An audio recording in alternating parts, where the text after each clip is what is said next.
with the Earth, of course, that's our home planet. The blue marble, it's called the blue marble because it's covered with water. Most of the Earth is ocean, and in the oceans we get hurricanes. I'll answer one of the most common questions. How many hurricanes can you have in the ocean at one time? Well, this is the Atlantic Ocean. There's the Gulf of Mexico. You have 1, 2, 3, 4 hurricanes. Now, this was a few years ago, but we've had up to 4 hurricanes in the Atlantic Ocean at the same time. There's also one here in the Pacific, and if you were to travel around the world into the Pacific Ocean and other oceans, you'd find more hurricanes, and there could definitely be more than one at one time. It's a powerful storm that's made of individual thunderstorms. Now, this is a close-up of the eye of a hurricane, and the eye of a hurricane could be 50 miles across. That's about the distance from Dauphin Island, Alabama to Citronelle, Alabama. That's 50 miles. So you could fit all of Mobile County into the middle of this storm. Yes, I can hear you. Can you hear me? And I may, give me one moment here. There may be a lot of activity in the studio, so there will be some distractions. But this is the eye of a huge storm. Yes, I'll be right back. A second COVID-19 death in San Diego County. The drop in available ventilators in the community as cases rise.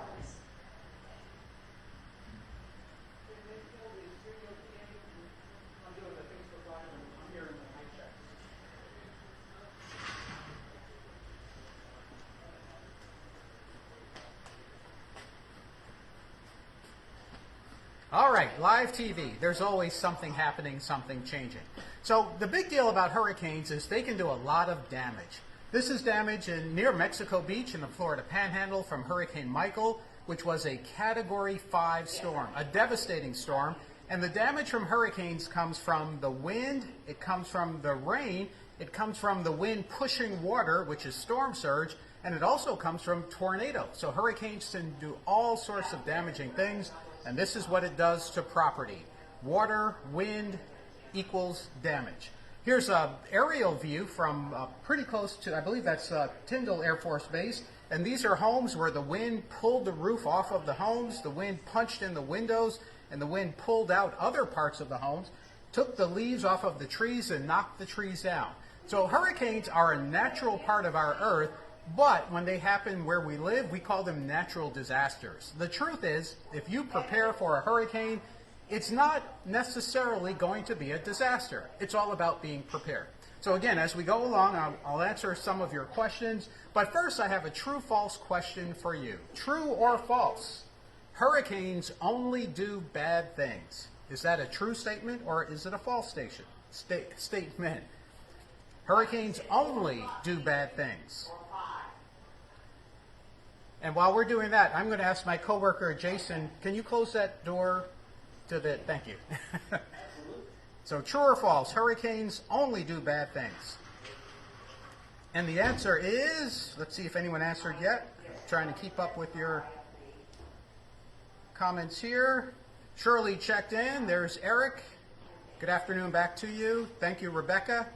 And Arlander says false. Arlander's is correct. It's false. Now, we think of hurricanes only doing bad things because we think of us as human beings. But a hurricane's job is to move water around the Earth. A hurricane's job is to take one part of the Earth that gets too warm and cool it down. So a hurricane's job also is to take water from the ocean, move it up to Iowa and Minnesota where the farmers can grow things. But hurricanes do also knock down trees, but normally it's the weak trees, and that allows the stronger trees to grow. So hurricanes are a natural part of the Earth's cycle. For us as human beings, like Hurricane Katrina, this was 15 years ago, one of many photos I took after the storm, they are bad storms. But for nature, they are part of nature keeping its balance. These pictures were taken along the Mississippi coast. This is near Pascagoula on Beach Boulevard. That home was right across the street from the beach. And when the wind of Hurricane Katrina came, it pushed the water out of the beach uphill across the street and through the home. The water came up easily about 25 feet right there. The water washed through the house. When the hurricane passed, the wind shifted, the water went back into the Gulf of Mexico, and then the roof settled right in place. That is storm surge, and that's why we study hurricanes. That's the front part of a neighboring house. Big damage from hurricanes. So this one was from Hurricane Ivan, pretty close to Orange Beach. Same story. You see condos that are totally destroyed. Some of them were pushed in by the storm surge. The water from the Gulf of Mexico just washed through them and pushed them away. And others were damaged by wind. A lot of times you really can't tell the difference whether it was wind or storm surge, but either way, it can be destruction. All right, your next true-false question. Hurricanes can make tornadoes. True or false? Hurricanes can make tornadoes.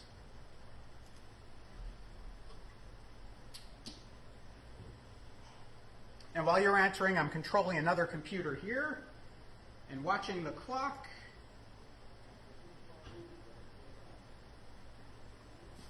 All right, so my tablet is pretty slow on the comments. My other computer, lots of others of you got the first question correct. The answer to this one, thank you, Danielle. Yeah, my tablet's actually missing most of your comments, so don't take it personally. I will come back to all the questions when I'm done, totally wrapped up and type in answers to some of the questions. Hurricanes can make tornadoes. True. Hurricane Ivan made at least 24 tornadoes in the outer bands when it moved on shore into Baldwin County. The tornadoes were mostly to the east of the eye of the storm. In fact, here's a radar of Hurricane Ivan. This goes back to 2004. And in these far bands that stretched way out, you had little tornadoes feeding into the storm.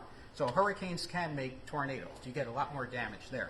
Now, I've had the pleasure to fly in a C-130 into 3 different hurricanes. Keesler Air Force Base, that's where the United States Air Force Reserve Hurricane Hunters operate from. They have a fleet of C-130 aircraft, very durable. It has propellers because propellers do better in rain than a jet engine. And these big old planes, when they take off on a hurricane mission, they only have about 6 people in them. We'll talk about that in just a moment. NOAA also has Hurricane Hunter planes that fly out of Florida. This is an instrument probe, so this senses temperature, pressure, wind, humidity. At the bottom, that thing that's inside that sort of dome, that is a radar. So it has a radar at the bottom. So you have U.S. Air Force Reserve Hurricane Hunters, which I'll show you pictures here, and then you have NOAA Hurricane Hunters. So before the Hurricane Hunters fly out of Keesler, they have a flight briefing to know what the weather is, what the best route is, and to know where the storm is and what they're looking for. On board, you have a pilot, a co-pilot, a navigator to make sure they have enough fuel to do the mission. They have a person who drops the weather instruments into the ocean, and then they have flight meteorologists. Now, this was the last flight I was on with the Hurricane Hunters, and those 2 captains are former students of mine from the University of South Alabama. So I got to fly with my students and got to study hurricanes in the eye of a hurricane. That was pretty cool years ago. So there's the view from the pilots. These are professionals. It is not a dangerous flight for them because they follow the rules. If it's a weak storm, they'll fly as low as 1,000 feet above the water. That's really not that high. If it's a strong storm, they'll fly 5,000 or 10,000 feet. So also on the plane, this is the person who sets up a weather instrument. And if you were watching my demonstration on weather instruments, this is the weather instrument that they drop from the airplane. It is a computer chip with a battery and a GPS chip. So this weather instrument, as it falls to the ocean with a parachute to slow it down, it measures temperature, pressure, humidity, and the wind. It sends it up to a satellite. From the satellite, it sends it back down to Earth, and then it goes to the National Hurricane Center and to your home computer if you know what website to go to. So this is called a drop sonde because as it falls, in a sense, it's listening for weather information. Literally every couple of seconds, sends it up to the satellite, back down to Earth. Very valuable data. And the reason we use this weather instrument is because there's really no other good way to get data in a hurricane. On the C-130 airplane, they have a radar also. So they can know which way to deviate so they don't go into the worst part of the storm. Along with a radar, they have instruments on the outside of the airplane that also will measure the temperature, pressure, humidity, and wind. So as they're flying in a storm, it plots that information. And once they get into a hurricane, literally, they're in the storm for 7, 8, 9 hours, and they're just crisscrossing back and forth. And each time they crisscross back and forth, they drop weather instruments and take more readings. And it is very helpful information for me as a meteorologist. They also have a GPS just like you have on your smartphone. So they can see where they're going, how fast they're moving, 265 miles an hour. And when you think about it, even a strong hurricane with winds of 150 miles an hour, for an airplane, that's just like a bird flying in the wind. It's not really that bad unless you get wind shear and a lot of turbulence. Then it can get kind of rough. So there's another flight meteorologist. These are men and women who use weather computers. They look out the window and they use their senses to figure out how rough the ocean water is. And you may not see it well here, but this water is streaking, and that tells you which way the wind is blowing. And the amount of foam, the amount of white on the ocean tells you how strong the winds are. So there is a lot of science, and then there's also a lot of good old-fashioned rules of thumb to help you figure out the weather. Here's your next question. True or false? A hurricane is a cyclone. True or false? And while you're answering that, Molly says hello. She's eight years old. Thanks for joining in, Molly. All right, and for the sake of time, I will answer this because the studio is going to get loud soon. Yes, a hurricane is a cyclone. Now, a cyclone, if you go back in history, a cyclone could be a tornado, a winter storm, a hurricane. It could be a dust devil. It could be a waterspout. A cyclone in history is any storm that spins. So yes, a hurricane is a cyclone. If you are in the Indian Ocean, they are actually called tropical cyclones, but it's the same as a hurricane. If you're in the Western Pacific Ocean, they are called typhoons, but that's also a hurricane. So hurricane, tropical cyclone, and typhoon, they're all the same thing, just different ways of calling it around the world. So here are the NOAA hurricane hunters. They wear the blue uniforms. They actually have two different aircraft, the one I showed you, and then they have a jet that flies way up high. So the Air Force hurricane hunters fly low, NOAA flies medium, and then they also fly high. They have their pilots, and a typical airplane, that's the view from the pilot seat. But look at this one. This is inside the eye of Hurricane Irma. And remember I said that eye could be 40, 50, 60 miles across. So you can see the curve of inside the eye. And all of those are thunderstorm clouds that make a ring around the center of the storm. The worst part of the storm, the strongest wind and the most turbulence, is right in that eye. And for most flights that I've been on with the hurricane hunters, that's really the only point that you put on the seatbelt when you're going in and out of the eye. Otherwise, it's really no more bumpy than a regular airplane flight around the country. So imagine having a job like that, where you fly into hurricanes. And again, these are trained professionals, so it's not any more dangerous than flying in other types of weather, as long as you know which way the wind is blowing, when you should turn and bank, and when you should avoid certain parts of the storm. There's the National Hurricane Center in Miami, Florida. They issued the hurricane forecast cone and the hurricane forecast for all of the United States. They also put it out for the Caribbean, the Bahamas, Bermuda, all the islands that hurricanes in the Atlantic Ocean can impact. So that's really important information.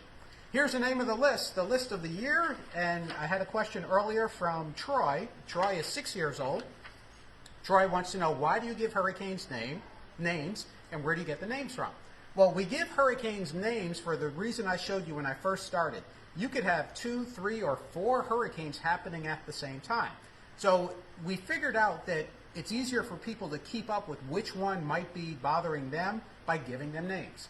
The names, here's some more trivia for you. They are alphabetical. They go A, B, C, D, E, F, G, but they don't use the letters Q, U, X, Y, and Z, because there are not that many names that that start with those letters. The names are also international. They're not just names you would find in the United States. And that's because hurricanes will impact the Caribbean, they'll impact South America, they'll impact Mexico, Belize, Bahamas, Bermuda. So the names are chosen to represent all the countries that hurricanes hit. So how do we come up with that? A group of meteorologists from all the countries meets every few years, and they sit down at a table and they decide what names make the most sense. You might also notice every other name is the name of a man and every other name is the name of a woman. So that way it's kind of fair. All right, another true-false question for you. This one, hurricanes always strike land. Is that true or is it false?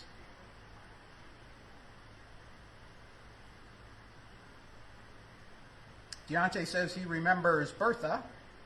Joseph's in from Pensacola. There's Emmett. He's 9 years old. Thanks for joining in, Emmett. So true or false? Hurricanes only strike land. The answer is false.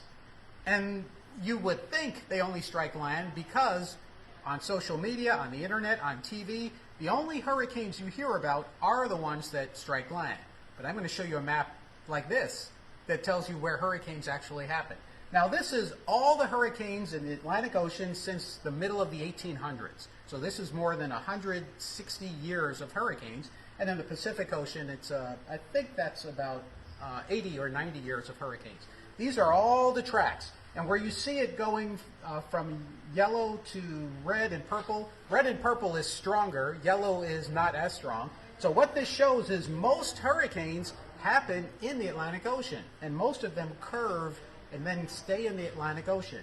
Now, of course, if they get into the Gulf of Mexico, it's likely they're going to hit something. So for those of us on the Gulf Coast, the ones we talk about usually make landfall, or they usually strike land. So that shows you the average of all the hurricanes that happen. And all the tracks curve because the Earth is rotating, and you might remember that thing called Coriolis.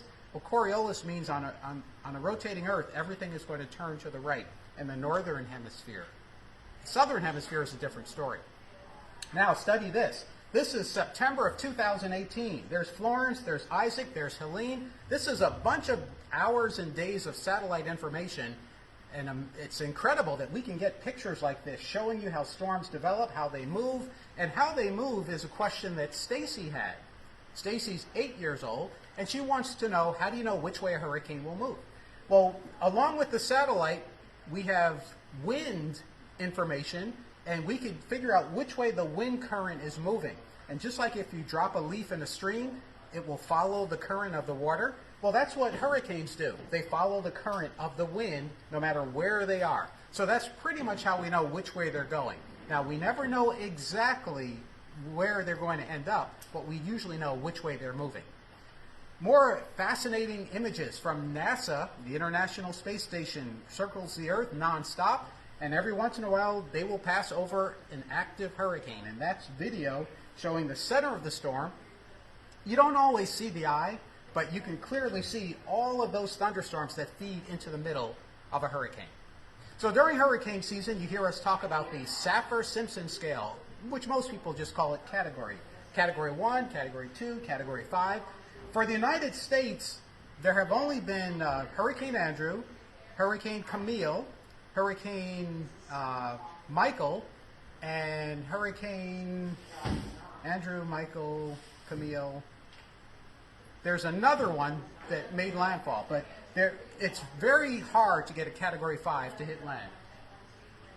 But most of our hurricanes, luckily, are Category 1, 2, or 3. Now, once it gets to Category 3, then we call it a major hurricane. And that's when the winds are between 111 and 129 miles an hour. So that really is your basics on hurricanes. Give me some questions because I'm going to wrap up, and I actually have to move from this position in just a couple of minutes. So I'd love to try to answer some of your questions if my tablet would cooperate.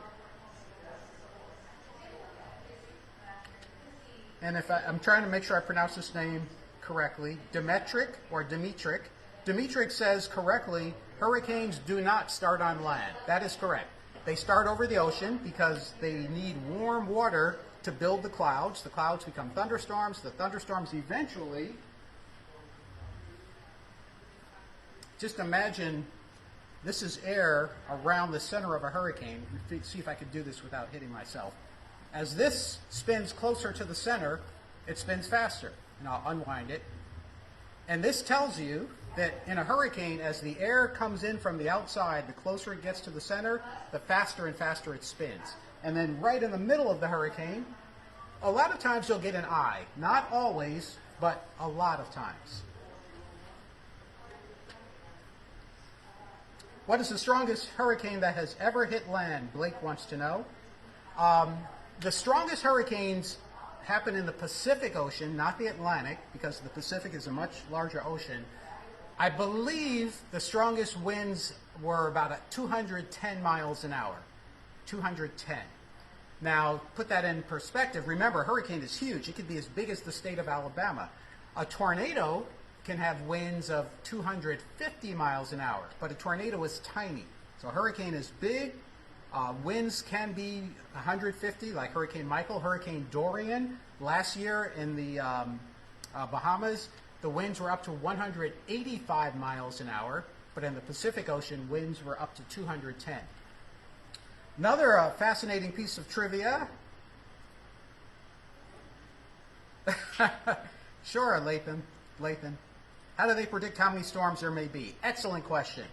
So the seasonal forecasts for hurricanes are not done by meteorologists like me. They're done by people who are researchers who look at the big picture of what's going on around the world. And they're done by universities, they're done by private businesses, they're done by governments, and honestly, they don't help me as a daily weather forecaster because they don't. I have to look at the weather day by day, week by week to figure out what's going on in the atmosphere. So the researchers will look at, for the Atlantic Ocean, they'll look at what's the average pressure in Russia. They'll look at how much rain fell in the Sahara Desert. They look at all these different things around the world that are somehow connected to hurricanes in the Atlantic, even though we don't know exactly how. And then they'll go back in history and sort of say, well, this year it was like this, and this happened. This year it's like that, so maybe this will happen. So that, in a general sense, that's how you can do it. It's not perfect, and that's another reason why for us as individuals, it's not too helpful. But if you are, say, for example, a big business like Walgreens or Walmart, where you have stores along the entire coastline of the United States, those kind of seasonal forecasts, they can help you a little bit. All right, a few more questions, and then I physically, literally have to move out of here. So that answers Brittany's question. Are we expecting an active hurricane season? I don't know. I have no idea. Now, one forecast that came out from Colorado State University says a little more active than usual, but when it says that, let me back up here. Those forecasts are not for Pensacola, not for Mobile. They are for that area, this area, and that area. So it's an area that covers 15 to 20 million square miles. And they don't tell us about that little tiny area right there. So again, people want to hear those forecasts, but the truth is they don't help us in a local community figure out what's going to happen day by day, week by week. Okay, so if you would bear with me, I am physically going to move because we are starting an early newscast. And you can let them know I'm getting out of the way. So I'm going to move, and then I'll try to answer more of your questions.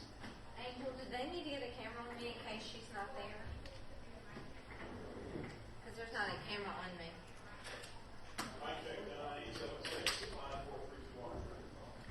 Bear with me. The news is starting shortly for our sister station in Pensacola. Let's see. I need more hands. We all need more hands, and we all need more time, and we all need more sleep.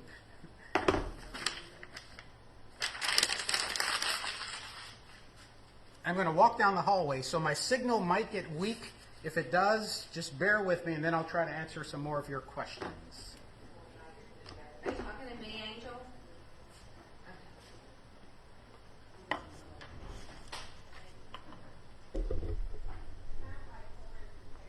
Say hi to Kelly Foster. Hey, everybody! Kelly says hello. Now, I'm trying to open the door and move at the same time, so it's going to be a little shaky here, but not to panic. She's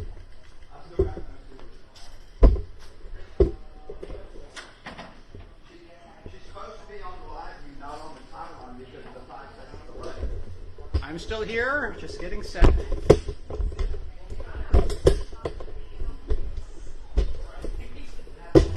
Okay, and this obviously is a hallway here at NBC 15 News.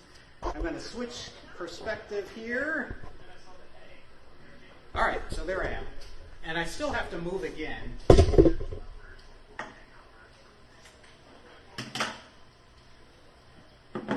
So now I'm, questions. Give me questions. All right, here's one from Isaac, age 10, in Texas. What was the biggest hurricane ever recorded? Oh boy. Off the top of my head, I don't have an exact number in terms of size of a hurricane. And what's tricky about hurricanes is when you look at a satellite, it can be this big. But when you look at the wind of the hurricane, the wind may only be that big. And if you take a hurricane like Andrew, which was a very small hurricane, it was a Category 5. So the biggest hurricanes I remember recently were Hurricane Ike, which hit Hurricane Harvey. It's like when you have a lot of kids, sometimes you call them the wrong name. Hurricane Harvey, of course, hit Texas, and Hurricane Katrina. Both of those were very big storms, and I would say when you looked at the satellite, they were about as big as Mississippi, Alabama, and Georgia put together. That's pretty big.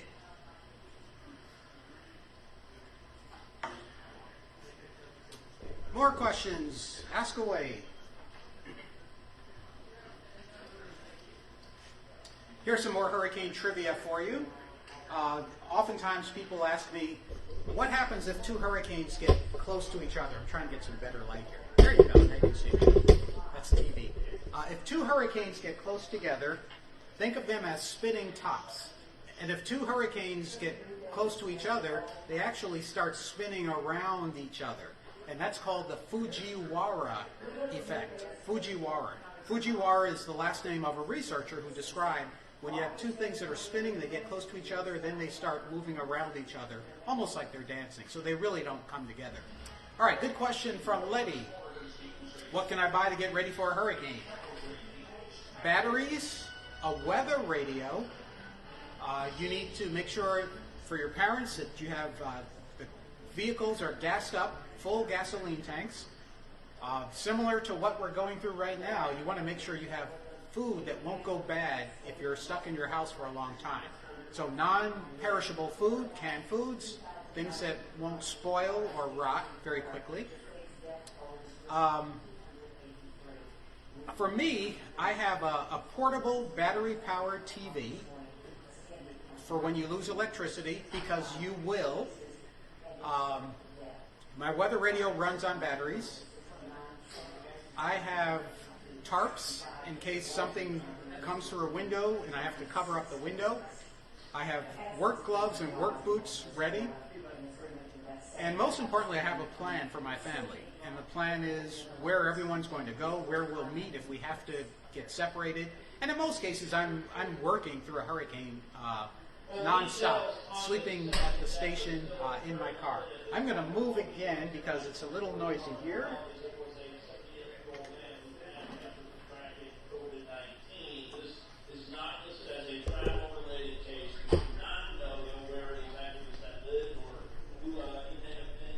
Okay, TV stations can be pretty loud. And there we go. All right, any other questions? Otherwise, I have to, of course, get ready for the news at 5 o'clock on NBC 15.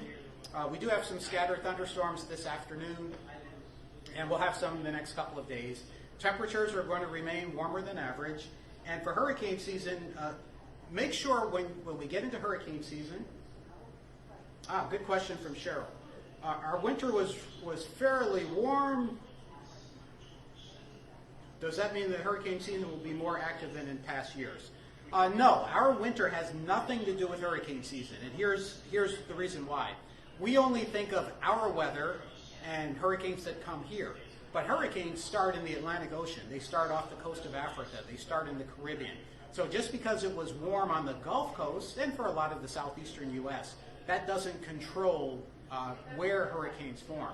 And a similar question to that is when you go to the beach, when you're able to, and the beach water is really warm, people say, oh, this means hurricanes are going to be stronger because the water is warmer. Well, the beach water is not where the hurricanes form. The beach water is really shallow, and if the winds are calm and the surface calm, it will heat up. So our local weather tells us nothing about what's coming later down the line.